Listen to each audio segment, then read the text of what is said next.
Hello friends, शुरुआत करते हैं हमारे डाइजेस्टिव सिस्टम की।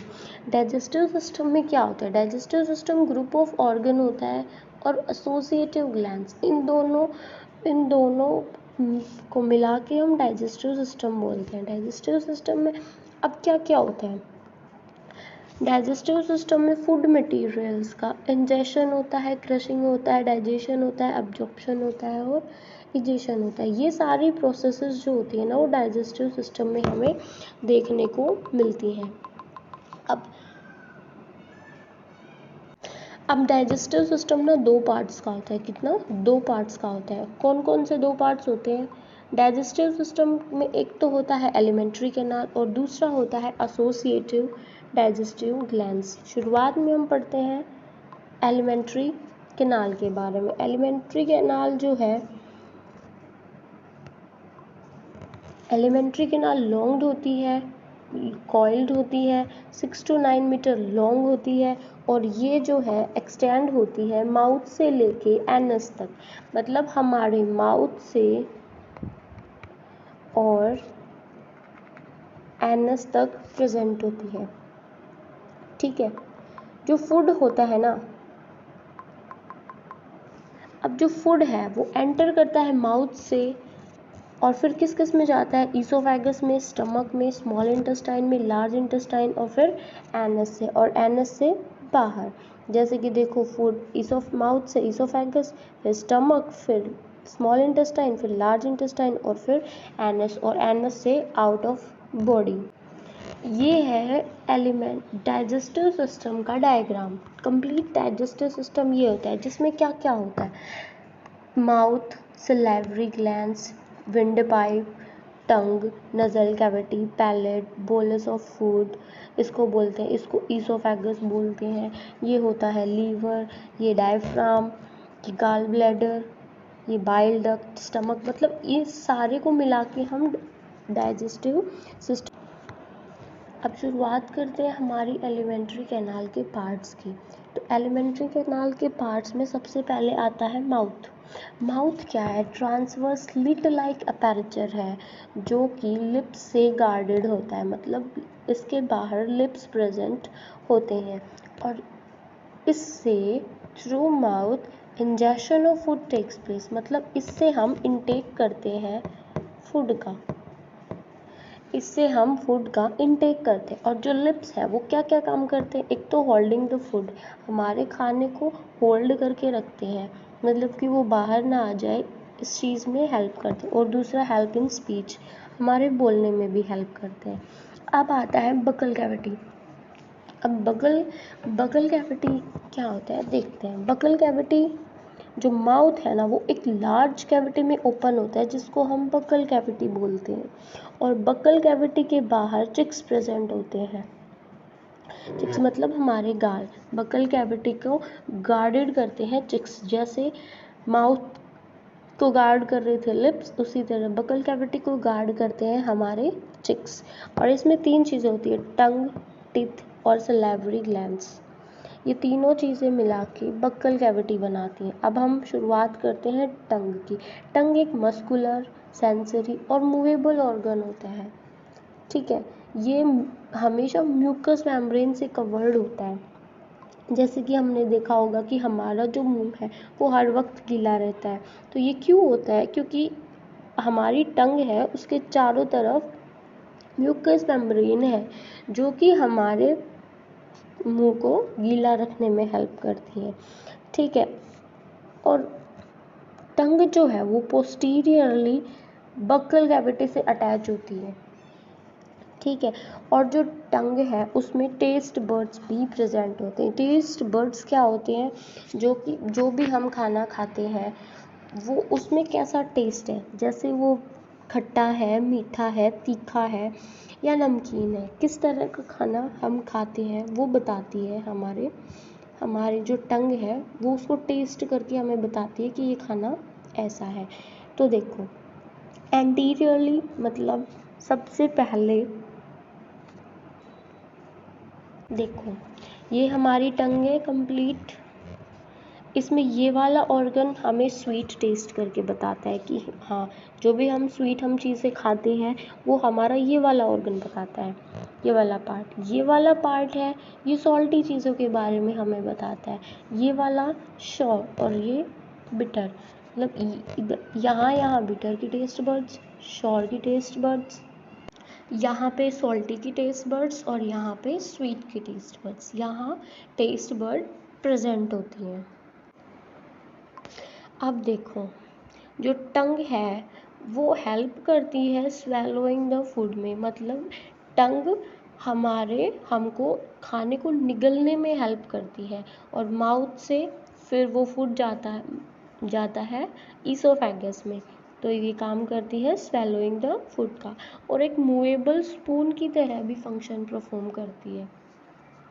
ठीक है, इंजेशन और ड्रिंकिंग के टाइम में, जैसे स्पून में हम कुछ भी भर के खा लेते हैं ना, वैसे ही वो खाने को भर के और हमारे ईसोफेगस में भेज देती है। अब हम आते हैं बकल कैविटी के सेकेंड पार्ट, जो कि है टिथ। टिथ में ना जॉज प्रेजेंट होते हैं। ठीक है, जो कि दो टाइप के होते हैं, एक फिक्स्ड जो एक मूवेबल। जो फिक्स्ड जो वो होता है जो एकदम फिक्स रहता है, हिलता नहीं है, जो कि अपर जा होता है। ठीक है, और लोअर जा होता है वो मूवेबल है, वो हिल सकता है, और दोनों ही जॉज टिथ को बियर करते हैं, मतलब दोनों जॉज में टिथ प्रेजेंट होते हैं। ठीक है, और अब टिथ जो है वो 4 टाइप्स के होते हैं। फर्स्ट इंसीजर, केनाइन, प्रीमोलर और मोलर, और ये सॉकेट्स में एम्बेडेड रहते हैं, जैसे कि ये हमारा टिथ है, तो जो ये है इसमें ये धंसा हुआ रहता है। अब देखते हैं हमारे 4 टाइप्स के टिथ, जिसको हम हेट्रोडोन डेंटिनेशन भी बोलते हैं। ये जो 4 टाइप के टिथ होते हैं ना, इंसीजर, केनाइन, प्रीमोलर्स और मोलर्स,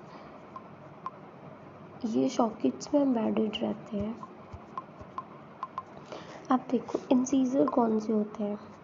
इंसीजर जो है वो इस टाइप के होते हैं हमारे, केनाइन हमारे थोड़े ऐसे नुकीले टाइप के होते हैं, और जो प्री मोलर्स है वो हमारे ऐसे होते हैं, और मोलर्स हमारे ऐसे होते हैं। अब देखो जो इंसीजर है वो ऊपर से फ्लैट होते हैं, ठीक है, जो कि कटिंग और बाइटिंग में हेल्प करते हैं।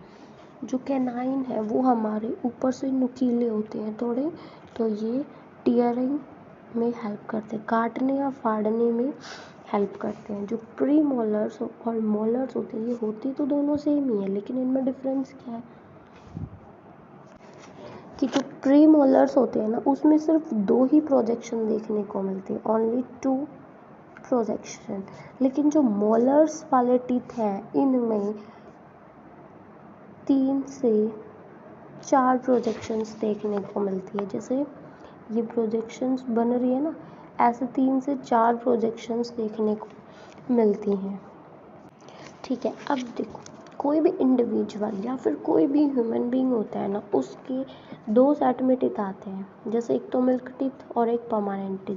जो मिल्क टीथ होता है उसको हम डेसिडुअस टीथ भी बोलते हैं। मिल्क टीथ जो है वो छोटे बच्चों के आते हैं, और एक उम्र 6 से लगभग 6 साल तक वो सारे टूट जाते हैं, और उसके बाद में परमानेंट टीथ आते हैं जो कि टूटते नहीं हैं। मिल्क टीथ टूटने के बाद में दोबारा आ जाते हैं, लेकिन अगर परमानेंट टीथ टूट गए तो वो दोबारा नहीं आते। मिल्क टीथ है ये 20 नंबर होते हैं, 20 नंबर के होते हैं। जैसे देखो at the age of 6 to 12 year milk teeth replaced by permanent teeth, मतलब 6 से 12 साल की उम्र में मिल्क टीथ जो है वो रिप्लेस कर दिए जाते हैं परमानेंट टीथ से।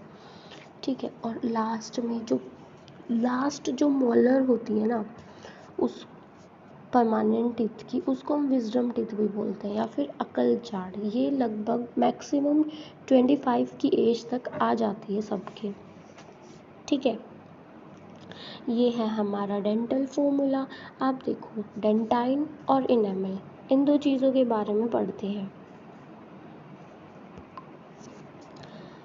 अब डेंटाइन क्या होती है? Dentine tooth is made up of hard bone like material, जिससे दांत बने हुए होते हैं ना, उसको हम डेंटाइन बोलते हैं। और इनामल, इनामल जैसे ये हमारा दांत है, तो जो वाइट वाइट पार्ट है ना दांत का, उसको इनामल बोलते हैं, वो होती है इनामल। ठीक है, इनामल एक शाइनिंग मटेरियल होता है और हार्डेस्ट पार्ट होता है हमारी बॉडी का। हमारी बॉडी में जो सबसे हार्डेस्ट पार्ट है ना, वो इनामल ही है। जैसे कि it is the hardest material in the human body. अब इनामल जो है वो डेंटाइन को कवर करके रखती है। ठीक है, जैसे देखो हमने कहा इंसीजर ऊपर से थोड़े फ्लैट होते हैं, कैनाइन नुकीली, प्री मोलर्स में 2 प्रोजेक्शंस और मोलर्स में 2 से ज़्यादा projections. See all the types of human teeth इस टाइप के होते हैं, इंसीजर, कैनाइन, प्री मोलर्स और मोलर्स। अब हम आगे चलते हैं। ये है हमारी इनामल, जो वाइट पार्ट होता है वो होता है इनामल का। उसके बाद में देखो ये है डेंटाइन, जिससे कि हमारा दांत बना हुआ होता है। ये जो ब्लड और वेसल्स दिख रही है ना, इसको हम पल्प कैविटी भी बोलते हैं। ठीक है, जिसमें ब्लड और नर्व्स होती हैं, ये गम, ये बोन्स, ये है कंप्लीट ह्यूमन टीथ का स्ट्रक्चर।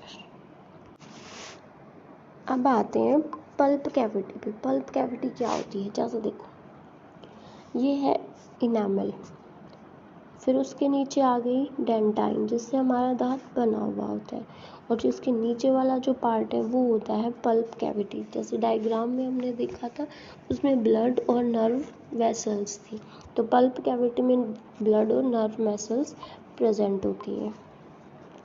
अब थर्ड पार्ट आता है सैलिवरी ग्लैंड्स का। सैलिवरी ग्लैंड्स जो म्यूकस सिक्रीट कर, जो सलाइवा सिक्रीट करती हैं, उनको हम सलाइवरी ग्लैंड्स बोलते हैं। ये 3 की पेयर में होते हैं, 3 प्रेजेंट होते हैं,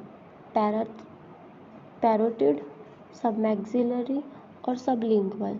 जो पैरोटिड होती है वो बिलो ईयर, कान के नीचे प्रेजेंट होती है, सबमैक्सिलरी लोअर जॉ में, और सबलिंगुअल हमारे टंग के नीचे। ये तीनों ही सलाइवा सिक्रीट करती हैं। अब सलाइवा में होता क्या क्या है, सलाइवा म्यूकस कंटेन करता है, वाटर और लाइसोजाइम और पेटाइलिन एंजाइम। सलाइवा में ये 4 चीज़ें होती हैं। अब ये चारों चीज़ें हेल्प क्या करती है वो देखते हैं। जो म्यूकस और वाटर होता है ना, वो हमारे फूड को सॉफ्ट और स्लिपरी बनाता है, जिससे कि क्रशिंग ईजी हो जाए। लाइसोजाइम है वो बैक्टीरिया को मार देता है। अब जैसे हमने खाना खाया, अगर उसके ऊपर कोई बैक्टीरिया प्रेजेंट हुआ तो लाइसोजाइम उस बैक्टीरिया को मारने का काम करता है। पेटाइलिन जो है वो स्टार्च को माल्टोज में कन्वर्ट कर देता है। और जो सलाइवा है लास्ट, ये हमारे टीथ को और बकल कैविटी को क्लीन करने में हेल्प करता है। अब एक जो नॉर्मल ह्यूमन होता है ना, वो एक दिन में 1.0 से लेकर 1.5 इतना सलाइवा सिक्रीट कर देता है। अब आते हैं हमारे नेक्स्ट पार्ट पे, जो कि है फेरिंग्स। फेरिंग्स जो है वो बकल कैविटी में ओपन होता है, एक फनल शेप्ड कैनाल होती है। फेरिंग्स है वो डाइजेस्टिव और रेस्पिरेटरी ट्रैक्ट, ये दोनों फेरिंग्स में मीट करती हैं। ठीक है, also connected to middle ear, ये मिडल ईयर से भी कनेक्टेड रहता है। इसमें जो चबाया हुआ खाना है ना, वो एंटर करता है फेरिंग्स से, और फेरिंग्स के थ्रू ईसोफेगस में, और उसी को हम स्वेलोइंग बोलते हैं। स्वेलोइंग किसे बोलते हैं, हमारा खाना फेरिंग्स से ईसोफेगस में आ जाए। स्वेलोइंग का मतलब होता है गटकना हिंदी में। ठीक है, अब आते हैं हम ईसोफेगस में। ईसोफेगस को हम फूड पाइप भी बोलते हैं। ये एक ट्यूब लाइक स्ट्रक्चर है, ऐसा स्ट्रक्चर है ट्यूब लाइक। ठीक है, 25 सेंटीमीटर लंबा होता है और ये फेरिंग्स से स्टमक, फेरिंग्स को और स्टमक को जोड़ता है ये, ठीक। और ये नेक से, थोरैक्स से और डायफ्राम से होकर गुजरता है। जो फूड का बॉलस है, जो चबाया हुआ जो फूड है ना, वो ईसोफेगस से होता हुआ स्टमक में जाता है। अब ईसोफेगस है, उसमें कोई भी डाइजेस्टिव ग्लैंड्स प्रेजेंट नहीं होती, लेकिन जो ईसोफेगस की वॉल होती है ना, वो म्यूकस सिक्रेट करती है, जो कि लुब्रिकेशन में हेल्प करती है, जिससे कि हमारा खाना आराम से ईसोफेगस के थ्रू स्टमक में चला जाए। इसको पेरिस्टाल्टिक मूवमेंट बोलते हैं। जैसे कि खाना यहाँ पे आया तो ईसोफेगस ऐसी मोटी हो जाएगी, जैसे ही खाना यहाँ से निकला फिर पतली हो जाएगी, फिर खाना आया तो ये फिर मोटी, फिर पतली। इस मूवमेंट को हम पेरिस्टाल्टिक मूवमेंट बोलते हैं। नेक्स्ट आते हैं हम स्टमक पे। नेक्स्ट पार्ट होता है स्टमक। स्टमक जे शेप्ड होता है, मस्कुलर और बैग लाइक। ये एब्डोमिनल कैविटी के लेफ्ट में प्रेजेंट होता है, डायफ्राम के नीचे। स्टमक के 3 पार्ट होते हैं, कार्डियक, फंजाई और पाइलोरिक। पाइलोरिक पार्ट जो है वो स्टमक का इंटेस्टाइन के पास होता है। जैसे जहाँ पे स्टमक का एंड होता है ना, वहाँ पे पाइलोरिक पार्ट प्रेजेंट होता है, और जहाँ से इंटेस्टाइन शुरू होती है। कार्डियक रीजन ईसोफेगस के पास प्रेजेंट होता है। कार्डियक रीजन से स्टमक की स्टार्टिंग होती है और पाइलोरिक पार्ट में एंड हो जाता है।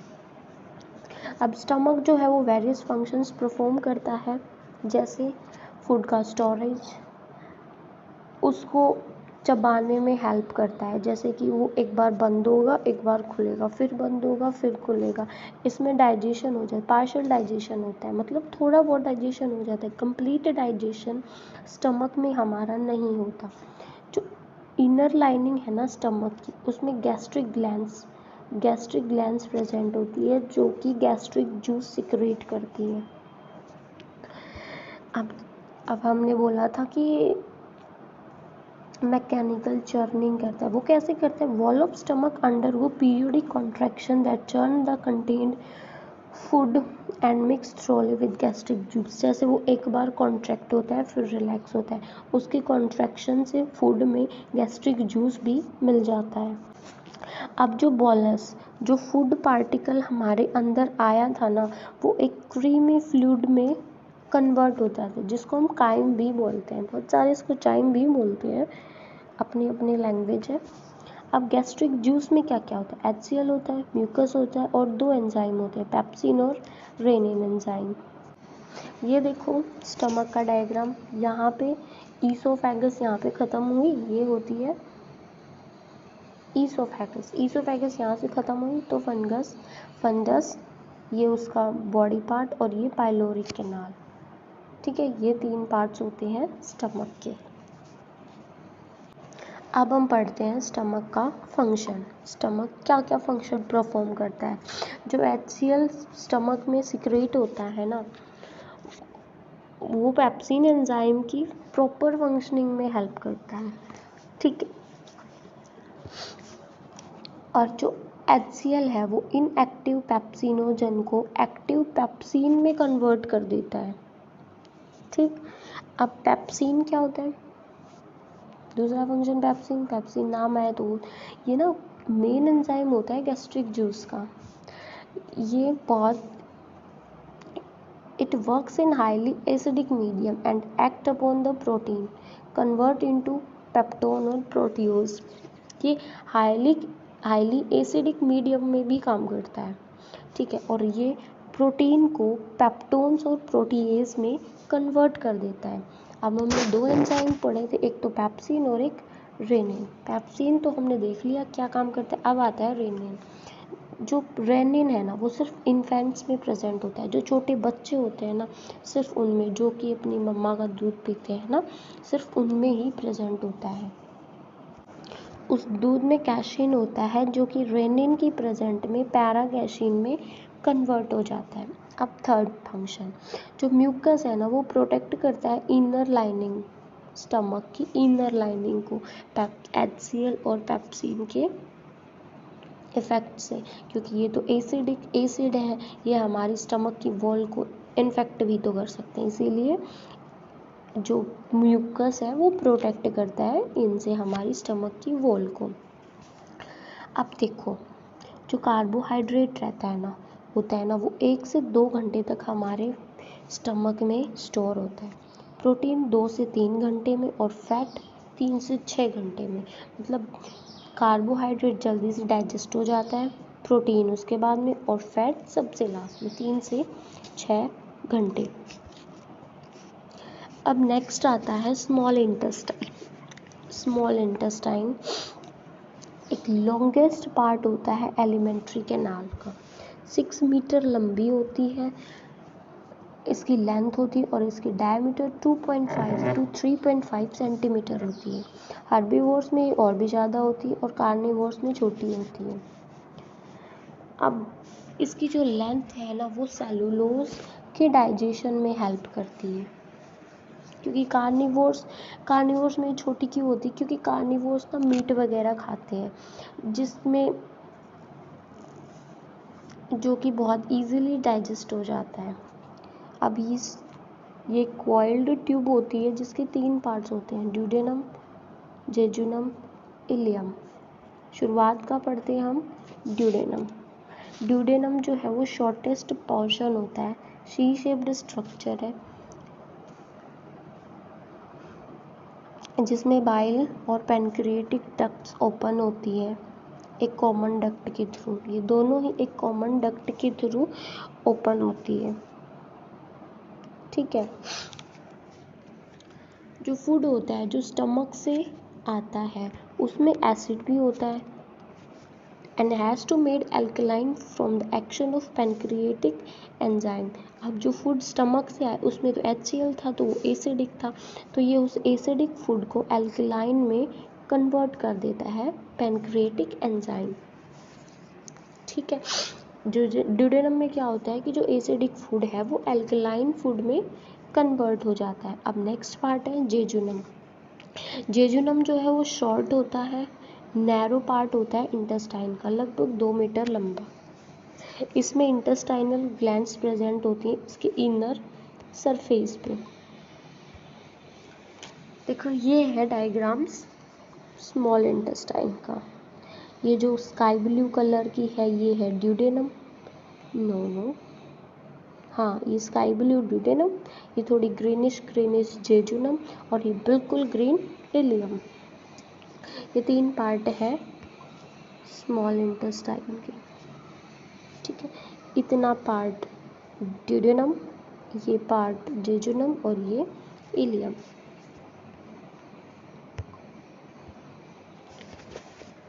अब आते हैं हम लास्ट पार्ट इलियम पे। जो इलियम जो है वो लॉन्गेस्ट पार्ट होता है हमारे इंटेस्टाइन का, लगभग 4 मीटर लंबा।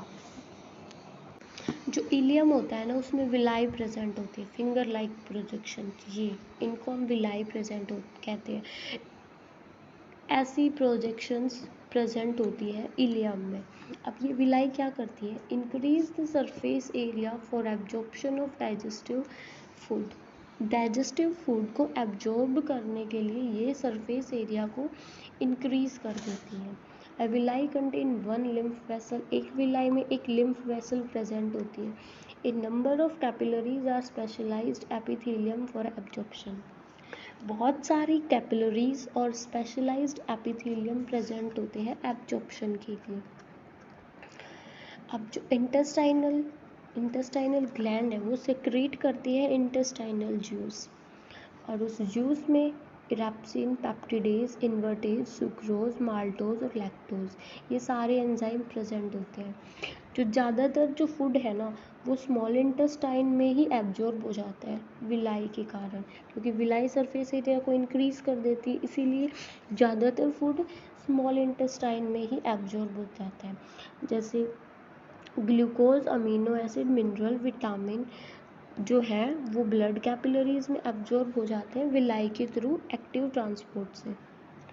Excess of glucose is stored as glycogen in liver and muscles for future use।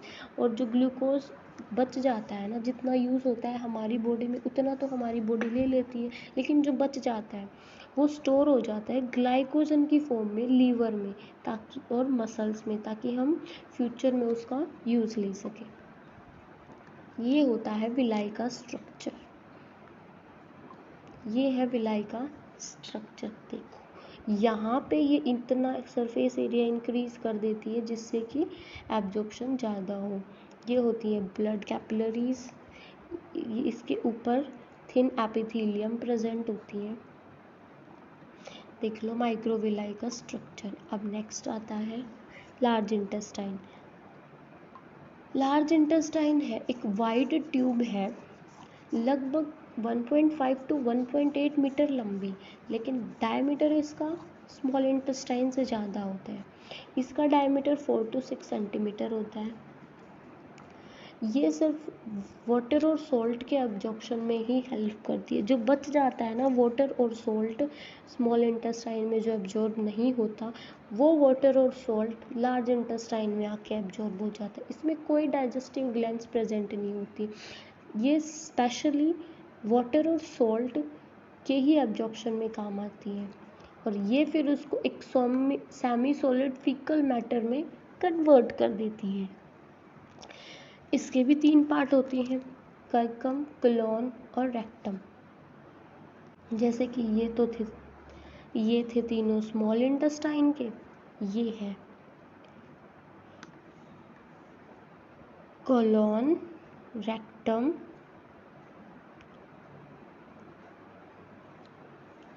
ठीक। और यहाँ पे होती एक छोटी सी अपेंडिक्स। अपेंडिक्स को हम वेस्टिजियल ऑर्गन भी बोलते हैं। वेस्टिजियल ऑर्गन वो होते हैं जिनका कोई यूज़ नहीं होता, जो एक एक्स्ट्रा ऑर्गन प्रेजेंट होते हैं बॉडी में, उनको हम वेस्टिजियल बोलते हैं। उनमें से एक अपेंडिक्स भी होती है। अपेंडिक्स उन्हीं के काम में आती है जो घास फूस वगैरह खाते हैं।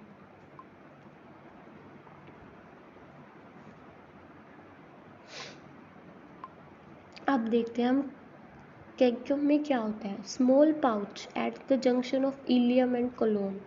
इलियम और कोनोल के जंक्शन, मतलब जहाँ पे ये दोनों मिलते हैं ना, वहाँ पे एक स्मॉल पाउच होती है प्रेजेंट जो दोनों को मिलाती है, उसको हम कैकम बोलते हैं।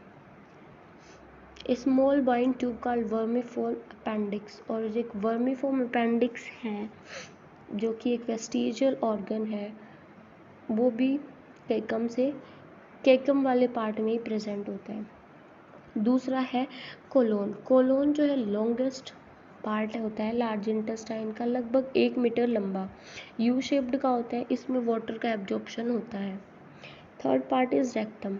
ये लास्ट पार्ट होता है, लगभग 15 सेंटीमीटर लंबा, open outside the body through anus. और ये जो रेक्टम है एनस के थ्रू बॉडी से बाहर ओपन होता है। Temporarily stored undigestive waste called faeces. जो टेम्पररली स्टोर्ड, जो अनडाइजेस्टिव वेस्ट था, जो और डाइजेस्ट नहीं हुआ और ना ही उसका कोई उसमें कोई एब्जॉर्ब करने की चीज़ें हैं, वो फिकस बन जाता है। और वो फिकस रेक्टम और एनस से होता हुआ हमारी बॉडी से बाहर निकल जाता है। ये है लार्ज इंटेस्टाइन, कैकम, ये पूरा कोलोन, ये रेक्टम और यहाँ पे एनस। ओके, हाँ, ये होता है peristaltic movement. So I hope आपको वीडियो पसंद आई होगी। लाइक एंड शेयर करते रहिए और सब्सक्राइब भी।